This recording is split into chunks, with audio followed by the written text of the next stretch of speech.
Hello everyone, Taylor Lyles with IGN. I'm here with Gabe Newell from Valve, and we're talking about the Steam Deck. Thanks for joining me. Let's get started. Now, we're more than a year since the launch of the Xbox Series X and the PlayStation 5. Were there any key lessons you learned from watching those console launches that you were able to apply to your own launch? Not really. I mean, we probably share a lot of manufacturing and supply chain issues with those guys, but they tend to not be particularly public. That's not something that's sort of out there and being discussed. The sort of software challenges and hardware challenges we're facing tend to be different than when you're making a console like that. The big challenge is how do you take the experience of the PC gamer and do it in a power efficient, high performant way in a mobile platform. We probably learn more talking to people at Nintendo than by studying the PS5 or the latest Xbox. Speaking of Switch, does the Steam Deck predate the Switch? How long has the Steam Deck been in the works?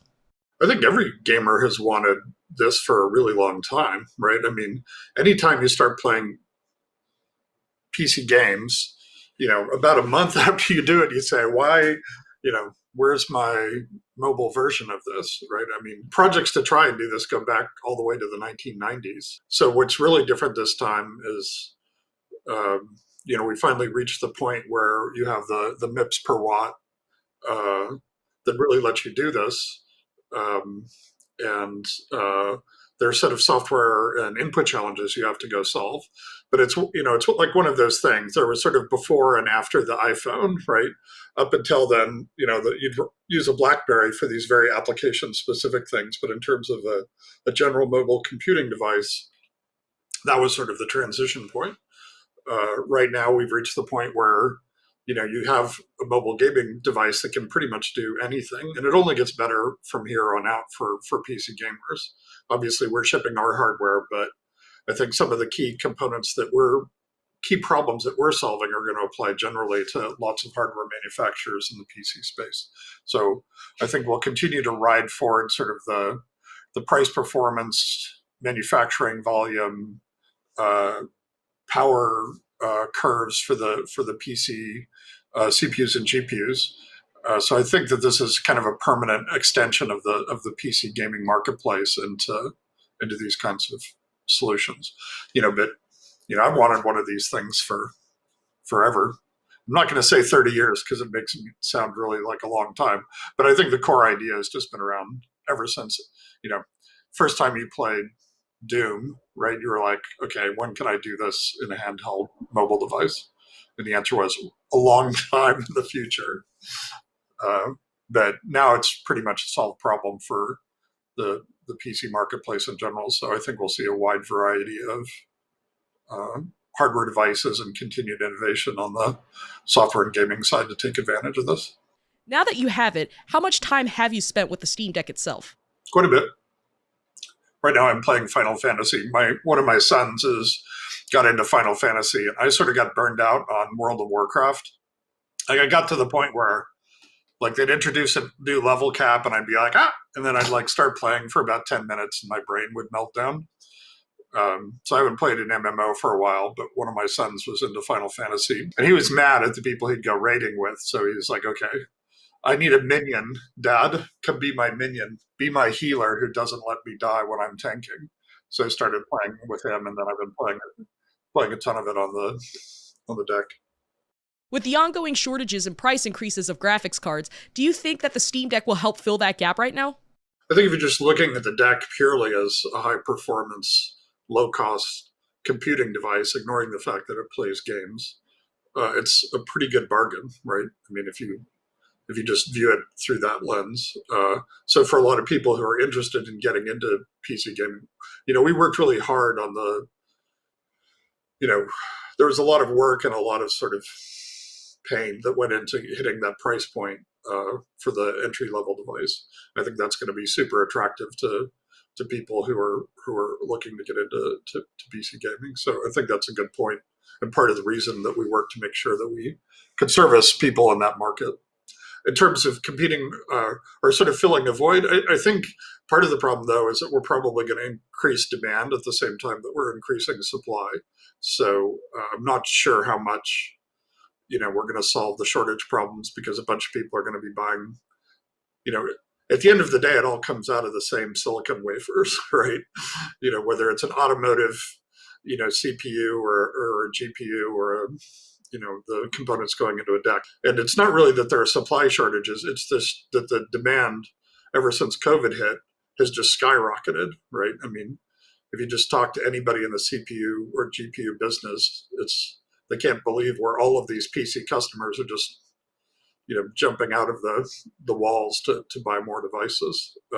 It'll take a little while to fill in some of the supply chains. Like it's oddly surprising where constraints are occurring, right? It's literally sometimes can you get enough physical wafers from your wafer suppliers to satisfy this increase in demand? Everybody talks about it as somehow that it's a supply problem when it's really nobody was ready for this giant spike in demand, and it's just sort of affected any silicon componentry across the board in all industries. Ford has never had to compete with Bitcoin miners before.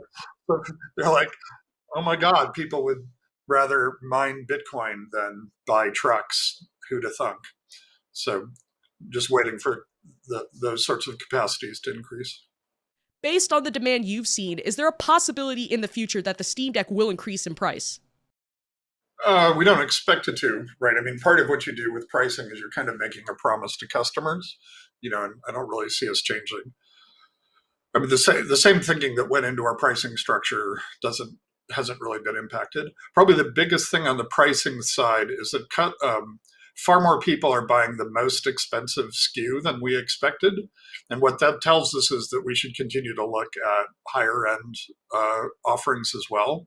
But we wouldn't expect to be adjusting the SKU pricing. And of course, in the future, what our expectation is that we'll continue to drive, the volumes on this are going to be high enough that we have lots of opportunities to continue to look for ways to add either more value or reduce pricing. So that's sort of where we are. But clearly, given the actual behavior of people ordering the device, what they're saying is, can you put more stuff in? Can you give us more storage? Can you give us more performance? Because we want that right now out of this device. That may change as we sort of move from early adopters to wider markets, and we'll see. But the signal right now is, could you give me more? Not, could you make it cheaper? Is the biggest thing that they're asking for, which is genuinely a surprise. I would have thought, I would not have guessed that our most expensive SKU was going to significantly outsell our cheapest SKU, because that's not what we're planning for. And that's why we like to get data from real customers, because they tell us where we're wrong. So does that mean you're thinking about new Steam Deck models in the future? Absolutely, right. That's the great thing about the PC market, right? Is it just continues. Like a year from now, AMD is going to have better parts, right? A year from now, all the component suppliers are going to either expand capacity, expand performance, or reduce costs. So we're absolutely going to ride that as hard as we can. That's part of the great thing about being in the PC space is everybody's essentially driving everybody else's price performance improvements over time.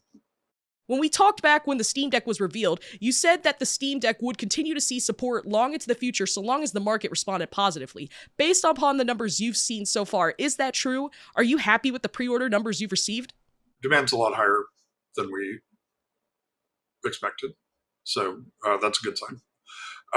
And we really do see this as, the PCs as desktops, and then laptops came along, and that, all of a sudden, I remember some of the very first laptops that came out. Like, I used to have one of the compact luggables. I don't know if you've ever, the thing the size of a sewing machine, right? And that was just like, that opened so many doors. I could actually take a computer with me when I was visiting software developers working on Windows 1 applications.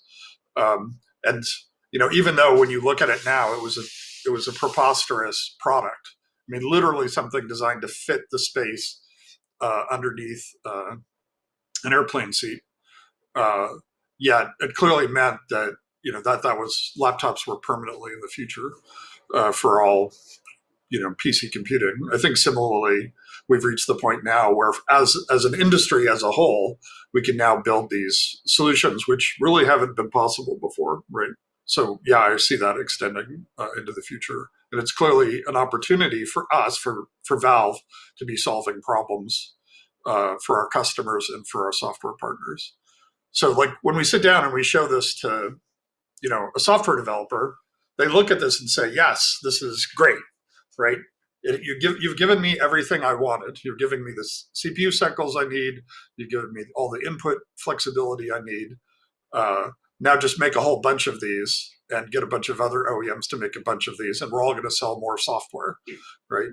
And so in addition to just sort of the price performance, then the next round is how can we make it better? What sort of features do PC developers at the high end want in devices that are going to enable more interesting mobile applications? Like machine vision is a big opportunity, right? So it's less interesting in a desktop environment to have sort of machine vision driven features and applications. In a mobile device, it's way more interesting, right? Anyhow, so yeah, I see this as just a sort of an ongoing direction of sort of innovation for PC gaming and our involvement in this particular segment of it. But you understand our process where we go out to a software developer and say, does this solve problems for you? And the answer is yes, this solves a whole bunch of problems. And now we're saying, okay, great. What are the next set of problems that you'd like to see us go solve? And that's really going to help us drive future iterations of Deck. Speaking of developers, have you heard any developers say that they are specifically making a game designed for the Steam Deck? I think that a game should just work well in a desktop environment on Deck, right? I'm not really sure why I would encourage somebody to do something that's Deck specific. Like, maybe at some future date, there's some functionality that only makes sense in a mobile environment. But we're certainly not there yet. Right now, it's like, oh, do you already have, you're already shipping your game on consoles and on the PC. The Deck is like, great, now I've got a mobile thing that takes advantage of all the input technology that I've gotten used to, game controllers and with trackpads and so on. You've given me everything I need. I can just say, great, now I just have more units that I'm going to move. But until we have something that's enables unique applications for mobile gaming, which I wouldn't say Steam Deck represents, we wouldn't really expect people to do anything that was Deck exclusive. That'd be pretty exciting because that would mean that we're actually solving interesting problems.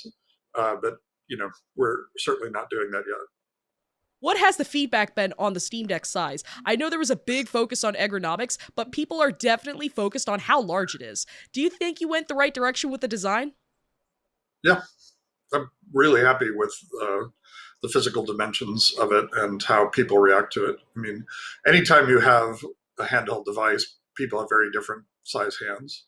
But in terms of all of the components necessary to build a great gaming experience, it's kind of the right size. Certainly we're going to look at larger and smaller versions of iterations in the future to see if those are feasible. That's just the ordinary part of product design. It's like, okay, what happens if what happens if we make it half the size and everybody says, I'd go blind, right? It's too small. What happens if it goes too big? They're like, great, I have a doorstop, or I can, mug people with it, right? You just go through and you try out different sizes and see what works for which audiences. It'll also be interesting, we just released the CAD files online. And so that's going to let people play with things which will affect the dimensions of the device, now that they know exactly, they've got the same CAD files that we're using. So it'll be interesting to see how people play around with that and what they do with it. Awesome. Well, thanks so much for taking the time to chat today. I really appreciate it. Thanks. And for everything else Steam Deck, you are already at the right place. IGN.